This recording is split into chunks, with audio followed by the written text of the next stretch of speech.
So it's time to hear your favorite metal albums before mine. I won't be releasing my list for a short while. So a couple of weeks ago, I asked what your favorite metal albums were of 2024. The response was good. We'll be going through your favorites today, so it's going to be a fun video. I think I got through everyone's comment. So, Hellenic Heavy Metal gave us a list of his favorite metal albums. First up is Blood Incantation, Absolute Elsewhere. This is a truly fantastic album from start to finish, with influences from Pink Floyd, some punishing death fucking metal, and a great atmosphere. I really enjoy this album as well. Next is Alcest, Les Chants de l'Aurora, another fantastic album by Alcest. I don't think it will make it onto my list, but it features a beautiful ethereal atmosphere and some great melodies. Then we have Opeth, The Last Will and Testament. Oh, I've been playing this album every day. I love it, and it's going to be incredibly high on my end of year list, maybe even number one. You'll have to fucking find out. It's fantastic progressive death metal with elements of prog rock, incredible vocals, and the growls are back, baby. The growls are back. What an album. Another one he mentioned is Ireton, Kinship. This album is amazing as well. I love it. Again, it's progressive death, and I appreciate the clean vocals, soaring choruses, and how heavy this album can get. Ulcerate, Cutting the Throat of God is another really good album by Ulcerate, but I don't think it's my favorite, but it might be on the list. The album lacks replay value in my opinion, but it's still a fun, dissonant technical death metal record. Panzerforce, The Sons of Perdition Chapter 4, Shadow Zion is good, but not great. I've heard it a few times and it didn't really impress me. It features some brooding black metal and many experimental elements, but it won't make it onto my list, unfortunately. If you like it, good for you. Of course, we've got Winter Filleth, The Imperious Horizon is a fantastic pick. Like that. Look at that. Yes, Imperious Horizon, so good. Oh, I love this album, and it just gets better with every listen. It's fantastic atmospheric metal. Another album that will be high on my list is Canonenfieber, Die Catastrophe. What an incredible album this year. Oh, look at that.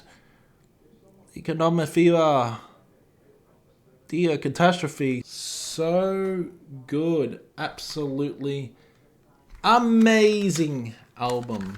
It's melodic black metal and fantastic with fantastic guitars, emotional vocals, sound effects that immerse you in Noise's story of World War I. Euphoria, Blazing Inferno is another fantastic metal album of the year. I love this one for its melodies and hard-hitting moments. It's definitely one of my favorites this year. Finally, we got Thy Catafalque. Yes, another fantastic album. It's very experimental, of course, but it has some great songs. It's funny how all these albums were featured on Discovery this year. Really good picks, Hellenic Heavy Metal. Next up is Jason James 6383. It's your turn. Here are some albums I had to listen to for this video. That being said, let's go through the first up. First up is Borknagar 4. I covered this on Discovery, and it's an amazing album. I love the vocals that transition into the black metal fury. Such a good release. Next we have Hron and his self-titled album. It's a good album with progressive black metal elements at times. I really enjoyed this album when it came out, but I feel there are many better albums than Hron's. Now let's cross over to the Discovery Studio, where we will find another Jamie permanently living in this dark oasis. Here he is to tell you about some albums he explored. We'll just turn him on. Ooh. Hello, Africa. You hungry? Welcome to Discovery. Oh no, that's wrong. Discovery. Zzz, zzz. What's up, guys? It's the Transylvanian, back with another video. Zzz, zzz, zzz. That's about right, unfortunately. Yeah. Oh, messing this up. More interesting death metal this year, and even their better later works. Oh, that's better. Thanks, Jamie the Weirdo, and welcome to Discovery, and welcome Jason James 6383 to your personal discovery. To kick off your personal discovery, we're diving into the international band Bipolar Architecture and their album Metaphysicize.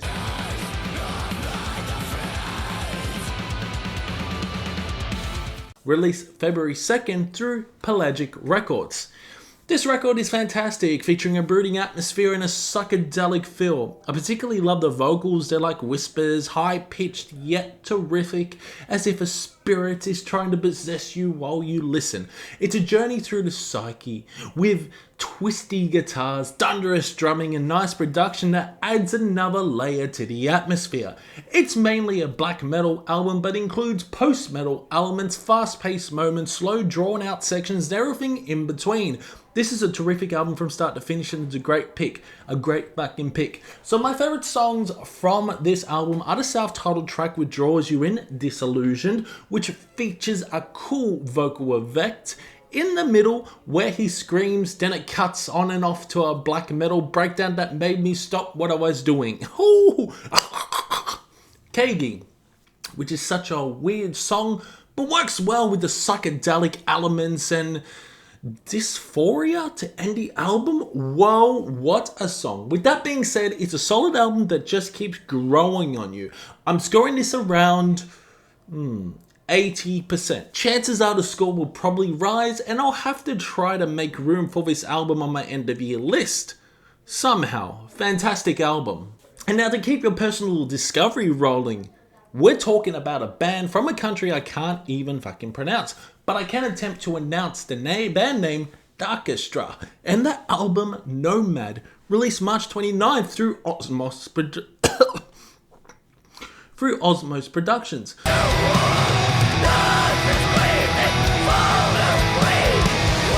I honestly can't believe I missed this one. It's another terrific album from start to finish. Atmospheric black metal with violin arrangements and symphonic orchestral elements in the mix. Overall, this was a fun album. I love the intricate melodies. The second song is fantastic, but it was funny.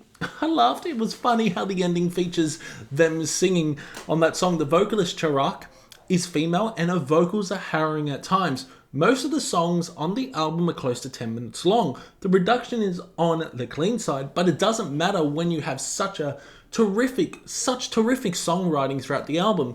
Nomad is another fantastic song, and quiet elements and quest for the soul is harrowing with fantastic guitar melodies and violins. The dream of Kojo Jash slows things down, and her vocals are much more vicious in this track. Overall, I thought it was a solid black metal album that completely flew under the radar for 2024. I'm scoring this around 75%. It's a very good record, but not great.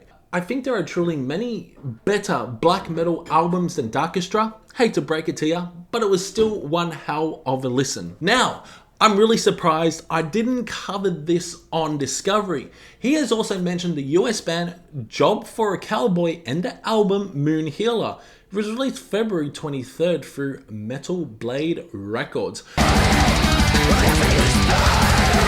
Okay, so I really like this album. It's fantastic. It features technical death metal with great songwriting and in-your-face vocals. There are some fantastic melodies throughout the album, and I love the chugging riffs and breakdowns. This is a technical, progressive death metal album, one of the best of the year. There are so many enjoyable fucking songs on this album, like the first track, Beyond the Chemical Doorway, with its intricate solos and percussion. Grinding Wolves of Oceano is a prog death extravaganza filled with complex songwriting and guttural vocals. Into the Crystalline Crypts features an eerie melody, and to conclude the album, you have the hard-hitting The Forever Rot.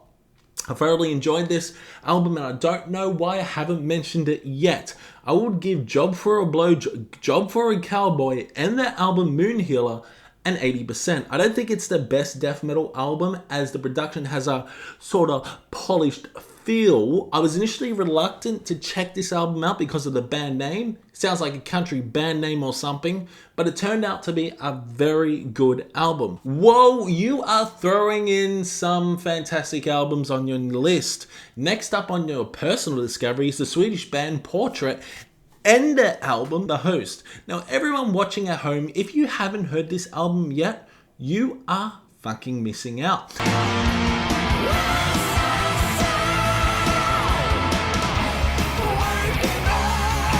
What a fantastic heavy metal album this is. From the first note I heard, I was in awe. The sound reminds me of early Sanctuary and Merciful Fate. What a fantastic concept album this is. I didn't think heavy metal could get better this year, and behold, I was fooled. This album is filled with guitars, emotional solos, fantastic fucking riffs, and melodic choruses. The vocals are a mix of like King Diamond, especially when he hits those high falsettos, Bruce Dickinson, and dare I say, Warrell Dane. I enjoyed this one from start to finish, complete with a fantastic story. I love a good narrative on an album, and this one satisfied my cravings, also satisfied my balls. I really enjoy the vocals, the dual guitar work, and the fantastic lead guitar. The bass is very prominent, which I love as well. I appreciate how they highlight the bass on this album. You get some hard, thrashy songs like Sword of Reason, which is probably the heaviest track off the fucking album, and the power ballad, like songs such as One Last Kiss, like one of the best guitar solos of 2024 in Treachery, which is just filled with emotion. The epic, The Passions of Sophia concludes the album. What a song that is. It features beautiful clean guitars and Bruce Dickinson-like vocals, culminating in an incredible ending. Die in My Heart is another banger, and From the Urn has more of a aggressive flair. The whole band sounds tight on this album, which runs for around 75 minutes, but your ears will thank you for it. It's terrific. I'm scoring an album a solid 85%. The Host also has an evil sound, as if you're just coming from a fucking satanic ritual. The production is fantastic. I love the crunchy tone of the guitars and those clean guitars, especially in The Passions of Sophia. So now we go over to the international band Brazen Tongue, who released their debut album of Crackling Embers and Sorrows Drowned on June 7th independently.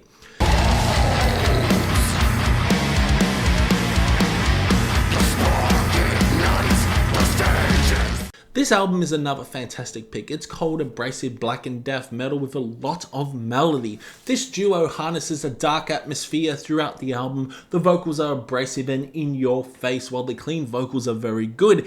It's a chaotic album from start to finish. I wasn't sure what to expect when I dove into this album, but I was pleasantly surprised by the dark, brooding atmosphere, mamma mia, and the sonic auditory assault it delivers. The drumming is thunderous, engulfed in a cacophony of sound with chugging, unrelenting riffs that ride throughout the record. Last Train on Myrtle is one of my favorite songs on the album due to its diversity and dynamism.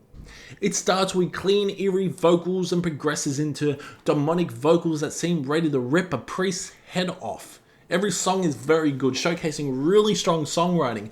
Beneath the Broken Trees features the most insane vocals on the album. The high screams he can achieve are incredible. The guitar melodies bleed throughout this song as well, sounding at times like melodic death metal, but in a very heavy version. Metal Viral was another heavy track, and The Maddening Cemeteries provides an absolutely thrilling conclusion to the album, running around 10 minutes. I'm giving this a score of 85%. I thoroughly enjoyed it from start to finish, and the production is fantastic as well. So now we go to Dashi Negan 41. They mention Blood Incantation, Absolute Elsewhere, and I sort of agree. I really enjoyed this one. It grows on you with every listen. Then it's Opeth, The Last Will and Testament is an amazing pick. That flute solo by Ian Anderson in the 4th track is stuck in my head. Judas Priest, Invincible Shield, Invincible, is a terrific album from the band that has been around for over 50 years now. I love this one. Flotsam and Jetsam, I Am the Weapon, is a fantastic album, one of my favorites. It seems like every album they release just gets better and better. Then we got Saxon, Hellfire and Damnation. Is good, but not great. I still think it's a solid album, but I like Carpe Diem, the previous album, a bit better. Werewolves, Die With Us. I think I featured this on Discovery. There are so many bands I've covered this year, but I enjoy that abrasive blackened death metal. The drums are crazy on that, and those vocals are searing. Next in the comment from Jurvogensen 5438. They say Opeth the Last World Testament. Yep, I agree. Ireton Kinship. What an incredible album that is. I love it and have played it so many times. As for Alcest, a lot of people think it's one of the best albums. I'll need to listen to it again. Borknigar 4 is a fantastic album, no doubt, and will definitely make it onto my end of year list. Nightwish Yesterwine is another fantastic album, great symphonic metal. Floor Jansen's vocals are so good on this. Blood Incantation, absolute elsewhere, but quite a mix there, Jurvogensen, but some fantastic picks. Fluffy Ofoot. Fluffy Ofoot? What kind of name is that? Says it's not their favorite, but Winterstorm by Interferum deserves a mention. Hell yeah, it does. It's a fantastic record. I love the folky elements combined with the melodic death metal flair. Overall, it's a really good album. Quest for Metal says, I won't tell you my favorite, but Order of Nosferat is underrated and a great album from this year. Well, Questy, here's your personal discovery. Okay, Questy, let's dive into this so-called underrated album, Order of Nosferat. They released Absence of Grace on March 21st through Purity of Fire.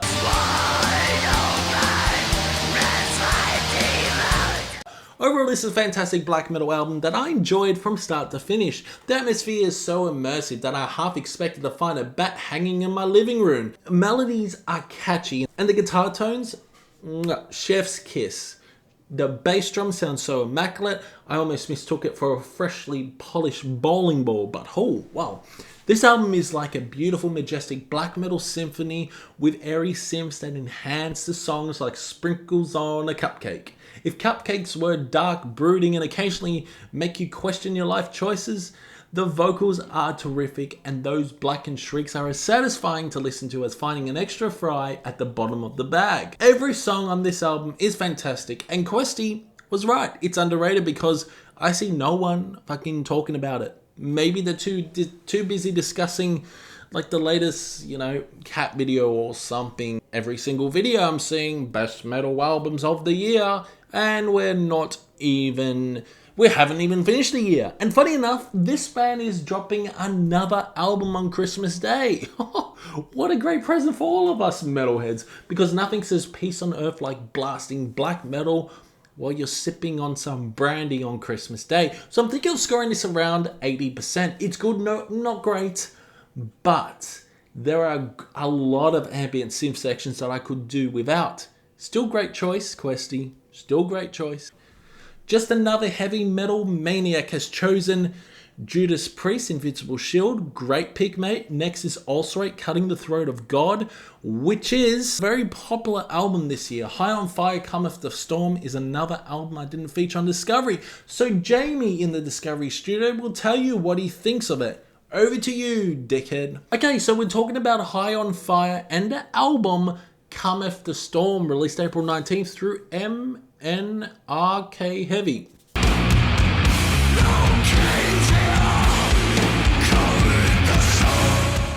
Overall, this is a good album, but not great. The first half is killer.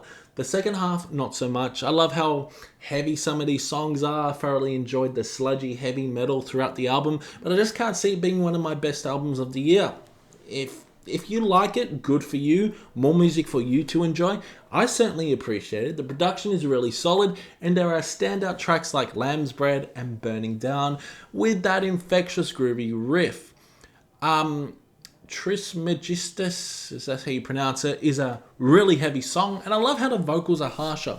The first three songs are going strong, showcasing really good songwriting in Cometh the Storm. There's a Middle Eastern tinge on Karen Lick Yo, which was enjoyable. The beating blended perfectly with Tough Guy. I thought it was one song before I realized it was actually two. However, the next few tracks didn't do much for me. The last song, which is close to 10 minutes long, is Darker Fleece, and while it was good, I felt the first three songs were a lot stronger. I'm scoring this around 65%. Oh, get sharp in your pitchforks. Well, I don't care. It was good, but not great. But still a solid album. Okay, so next he has Paul Bearer, Mine Burns Alive. This is an interesting pick, and I can understand why you love it. I loved it at first, but I've fallen out of love with this album, unfortunately. Hron is another album that has been mentioned a few times. It's a very good album. Thanks, Just Another Heavy Metal Maniac. Keep up the great work on your channel. And if you haven't checked him out, just drop a subscribe. Peyton Omniuk commented, Vitriol Suffer and Become, insane album. I agree, it's one of the best technical death metal records of the year. Will it make my list? I'm not too sure. My head hurts sometimes while listening to it in a good way. Job for a Cowboy, Moon Healer is again on the list. Fantastic album. We've got a death metal head over here. We do have a death metal over here. He likes his death metal. Achilles, House of the Black Geminis, absolutely. You're the first one to pick this. Horrifying black metal, nightmare fueled. I love it. And we have Ulcerate again, along with Opeth and The Last Will and Testament. Great picks, mate. Martin Napier 6286 says, it's not my favorite, but I definitely think Hron Anatomy of Darkness is worth a mention. It's probably in my top 10 and I haven't seen any coverage of it. Okay, Martin, let this be the first coverage of it with your own personal discovery. Back to you, Jamie, in the studio. Okay, Martin, let's take a look at Hron and the album Anatomy of Darkness, released October 25th through Listenable Records. And is this album listenable? Absolutely.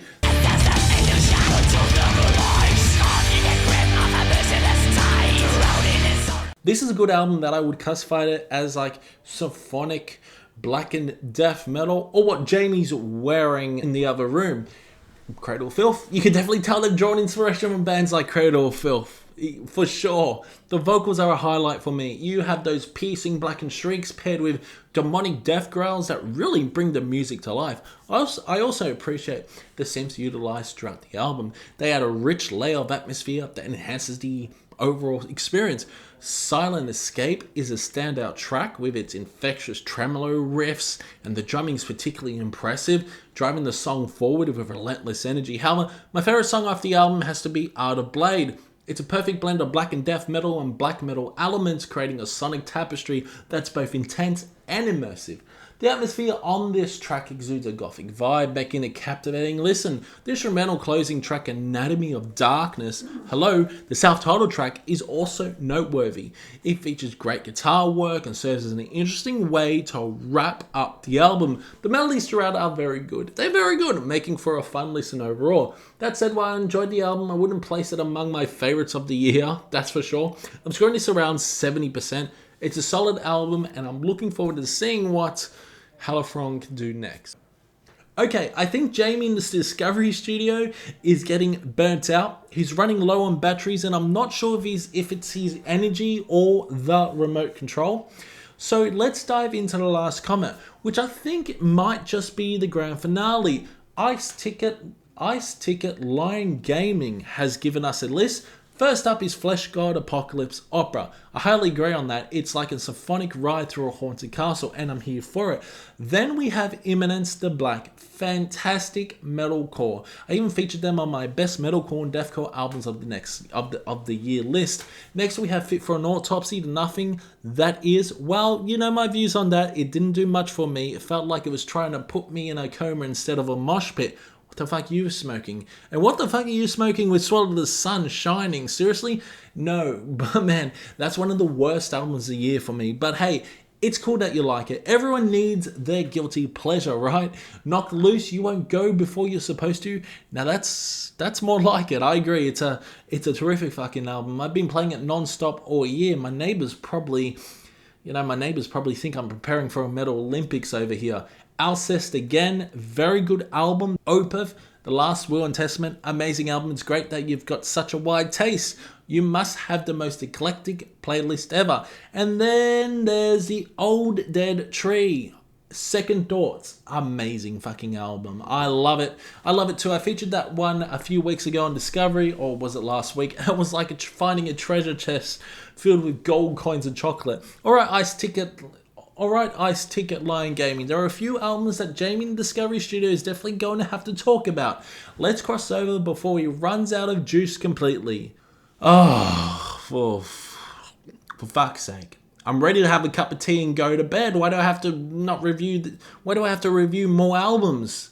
Come on, just review these albums, then you can go to bed. First, we're going over the Kublai Khan and the album Exhibition of Prowess, released September 20th through Rise Records. Well, this is definitely an iron-pumping album, like build your muscles iron-pumping. It's good, and I really enjoyed it. I love how hard-hitting it.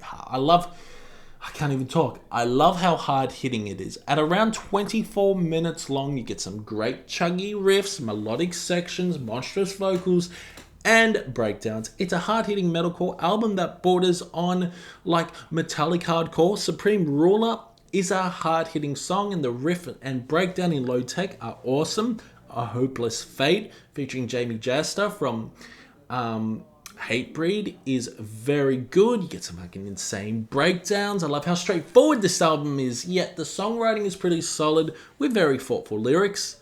And Pile 2 is good with those whiny guitars. Would have liked the song to have a bit more substance. Weird way to end off the album. What the hell are you doing? I was going this around 70%. It's good, but I would have liked the album to be slightly longer. The songs are pretty short, and it's just a hard-hitting and heavy all the way through. Overall, it's a good metalcore album. Okay, now we move on to Oceano and the album Living Chaos. This guy's a deathcore freak. It was released August 30th through Sumerian Records.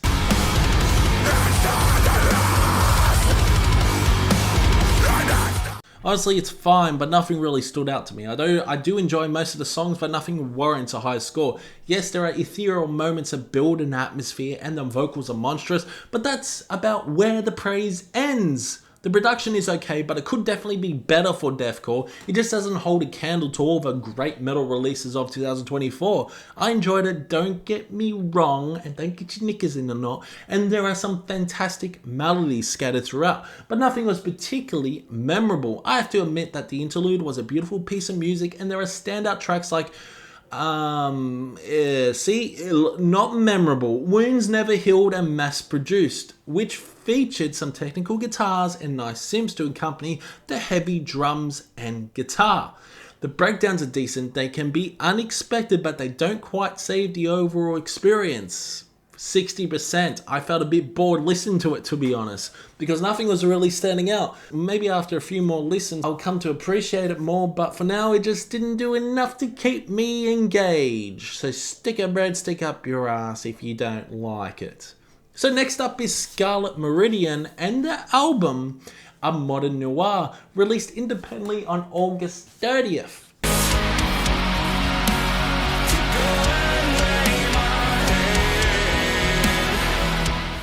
This is a really good progressive metalcore album, and I enjoyed it from start to finish. The heavy moments and lighter, softer passages throughout where the road comes to an end are well done, and those unexpected breakdowns are a nice touch. Unexpected breakdowns in metalcore? What? There are some cool genty riffs, nice piano, and symphonic elements. It's just a solid metalcore album. It reminds me a lot of Eminence, actually. Not to mention the saxophones. Oh, the saxophones where the road comes to an end, which adds a jazzy vibe that you don't see every day. They are a pretty talented band. They are pretty talented, with vocals that can be menacing and harsh at times. The chorus in Upside Down is still stuck in my head. The only song I didn't really connect with was the industrial-fused Never Bloom, but overall the album is solid. The Fatalist is another enjoyable track, featuring some odd time signatures and breakdowns that keep things interesting. Candlelight has an awesome guitar solo, which is a rare trait to hear in metalcore these days. Where the Road Comes to an End is the best track on the album, keep mentioning it. You can really feel the emotion behind it. A Modern Noir is an epic 8-minute closer featuring incredible drumming at the start. Love it. What an awesome way to wrap up the album. I'm scoring this around 75%. It's really enjoyable and fun, and I would definitely give this a few more listens. Cheers for those albums, mate. I appreciate the comments, and thank you to everyone who contributed to the post. So anyway, that's it for now. Big video. Oh, wait. What's that sound? What is that sound? Oh, we have another incoming late comment. This time from Glad, who has mentioned In Vain Solemn, I enjoyed that one. It was featured on Discovery back in May. Very good black metal. Quite different, but I really liked it. Next up is Eternal Storm, Giant Bound to Fall. Yes, another good pick. I featured it on the channel early this year. It has a melancholic atmosphere and solid death metal vibes. Then there's Labyrinthid Stellarin, Vortex of the Worlds. What a fantastic black metal album this is. The Sims are so good. I totally forgot about this one. Oh, and there are 2 albums I haven't even mentioned yet. So let's cross over to Jamie in Discovery Studio. Now I have to review these shitty albums just because there's incoming comments. Okay, I'll just review these albums, then you can go to bed, okay? So, what do we got first? First, we have... Oh, okay, well, this is a good album. Endonomos and the album Endonomos 2 Enlightenment. It was released September 27th through Argonauta Records.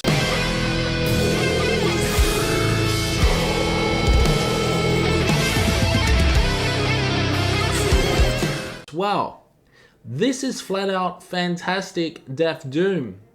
Doom death is what everyone calls it nowadays, but I say death doom because it sounds better. Regardless, this album is amazing. I love the wave of emotions you experience throughout each song. The vocals range from ethereal to monstrous, and the growls are top notch.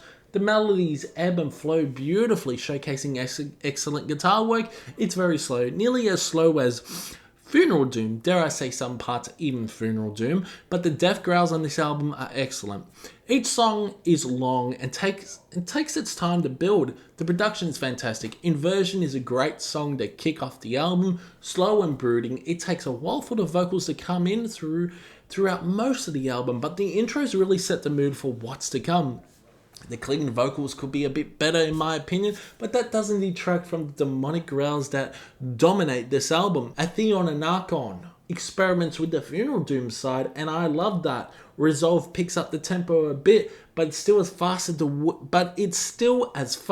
world's fastest snail. Entrapment is hard hitting, and Hostile is another fantastic death doom track with some juicy melodies and guitars. Overall, this is a fantastic album from start to finish. Thank you, Glad, for commenting so late about this album. Amazing, incredible. I'm scoring this around 85%. It's a very solid album with some really nice solos, especially in Resolve, which is filled with emotion. Okay, this better be the fucking last one. We're talking about the Funeral Procession and the album In Still Silence, released January 17th through Our Scene Music.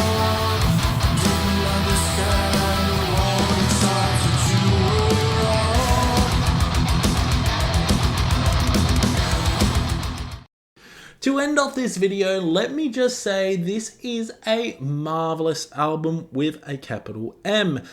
I've played this album so many times that I think my speakers are starting to get jealous. I love it from start to finish. It's progressive death metal, but imagine if Swallow the Sun, Opeth, and Catatonia had a baby. This is the sound you would get from the Funeral Procession.